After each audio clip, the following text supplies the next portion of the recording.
Game time. It's time now for Driven to Succeed, presented by Toyota. LeBron James Tuesday against the Spurs. Not only did he have 36 points and shot 12 for 20 from the field, but do you see that highlighted portion? 6 for 9 from the three. Also, 7 rebounds, 1 assist, just in case you were wondering. Let's dive right in to LeBron James and the Lakers. This performance, can we expect, first of all, that this is going to be more consistent, him hitting this many threes, or at least this consistently? No, I don't think their team needs it. That's not what his role is on their team. He's a facilitator, and most of those shots were sort of, yes, the guy got his hand up for the film, but those are uncontested.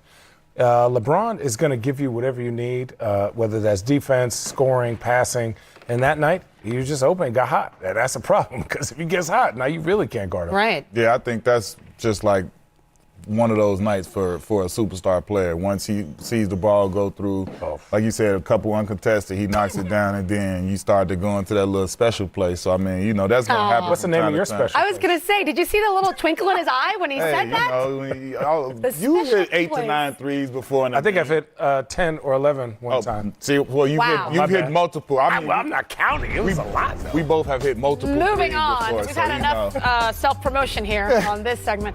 Lakers' current roster as it stands. We talked about teams in the East standing pat with Milwaukee and Boston.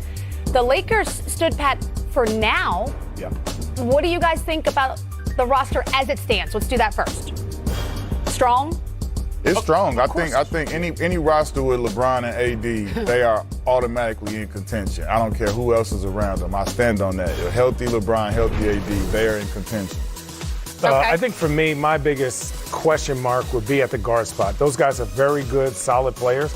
I don't know how much playoff Rondo has in him, but I'll take my chances. But I thought that was a place they could upgrade, just getting more consistent shooters, maybe a little bit more size on the defensive end, and also a backup four-man, like just somebody who's like an athletic defender dog. Because I think if they do play the Clippers are a pack of dogs, and they need somebody that's going to be that physical, that's aggressive, that's going to match that type of intensity. And I think the Lakers are skilled, and I think they're athletic and amazing. Long. But tall. But when it gets to the dog fight, you're afraid for them. A little bit, because I think that the Clippers are just built differently. They nasty. Okay, so you brought up... I'm not going to agree or disagree. That's a lot. We're going to talk about the Clippers, but first let's finish with the Lakers, because you brought up a good point. You thought they might need some perimeter play. Yep. There have been rumors reported that they're going to hold some workouts, right, with J.R. Smith, Darren Collison. Okay. Do you guys think that either of those two pieces could help alleviate some of that problem? I think JR, for sure, yes. I think Darren, last year was him and Victor, the combination of those two were one of the toughest backcourt duos in the NBA that never got talked about. Those dudes were dogs, against defending front or backcourt players. But I think JR would fit in better, because you can put JR to the corner. He's going to knock down threes. He's been in championship situations. And other than his one snafu, he has shown up in times that you really need him. He knows LeBron. He knows the city. And I'm always going to cheer for my guy, man. I hope he gets. I agree. I've been waiting the whole season for JR to be back in the NBA. I feel like he belongs. He should be out there playing, and I think he absolutely can help the Lakers for all the reasons Channing just said. We all know that it's not the easiest thing to play with LeBron, and he's somebody who's proven that he has a relationship with LeBron. LeBron knows him. They know each other. He's proven that I can play in big moments for him and deliver. And I think LeBron has a trust level with him, because he knows what he's going to get with J.R. Smith. And I think, like you said, he's a player that, as far as looking at him as opposed to Darren Collison, he's more of the 3-and-D traditional type, like how you just said, it's a wing league right now. He fits right into that. He's athletic. He can get out on the break and do things, but he can defend multiple positions, and he can spot up at any area, from corner to anywhere on the line, and shoot threes all day. It's going to be interesting to see what the Lakers do. Now it's time to dive into the Clippers. Their Staples Center neighbor, if you will, right? Your former team, Q. So. You mentioned some dogs that they've got. They got a lot. And they added another one. And Marcus Morris today from the New York Knicks. Yes. What does that do for this team? I just love the when it comes down to it, you got good players, you got good coaching, you got this and you got that. The Clippers have a whole lot of the intangible that I think is necessary for any sport, any competition, anything you're gonna do. They got toughness, and you can't teach that. You can't coach it. You can't You can't fake it. You can't do anything. They got a lot of guys that you want to go to that foxhole with you. You got Pat Bev, you got Montrez, you got Lou, you got, Kawhi and Paul, and that's before you even get to, like, the real, those are the superstars, but you got ample guys that are dogs and gonna go to that dog fight with you, and nothing is gonna happen to you that's not gonna happen to them in the same fight. So those type of players I want to play with. They got a great combination of shooters, skill players, and talent. I think some of the two guys that don't get enough credit is Zubac, who I think just because he's big and European, he's one of the tougher guys on the team. Yeah. Finishes, right? Has great hands, defends, great for his size. Runs the floor really well. Runs the floor great. I think Shamet was barbecuing last night. What? And continues to keep that. Nobody on this team is a defensive liability, and all of them know their role and embrace it and embrace the culture of the Clippers, which is that almost underdog mentality. Right. But all of them go out with a chip on their shoulder, which makes them dangerous. And you know what's crazy? All the guys on the bench know they're going to get time to play because Kawhi may take a night off.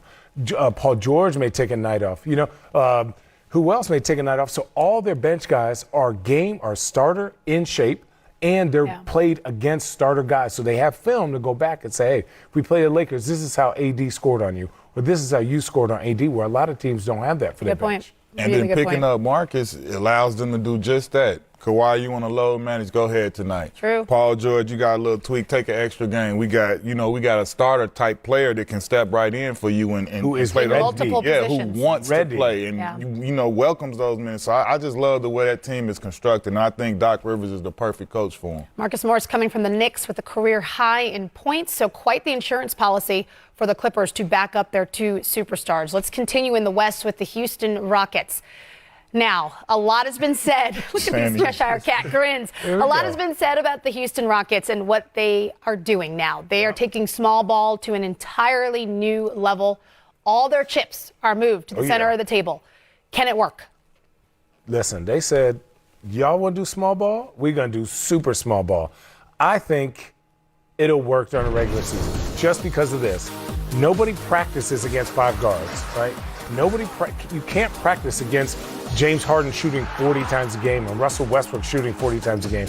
You cannot practice against somebody shooting 63s a game. So regardless of can P.J. Tucker guard anybody, I don't think they were guarding anybody in the first place.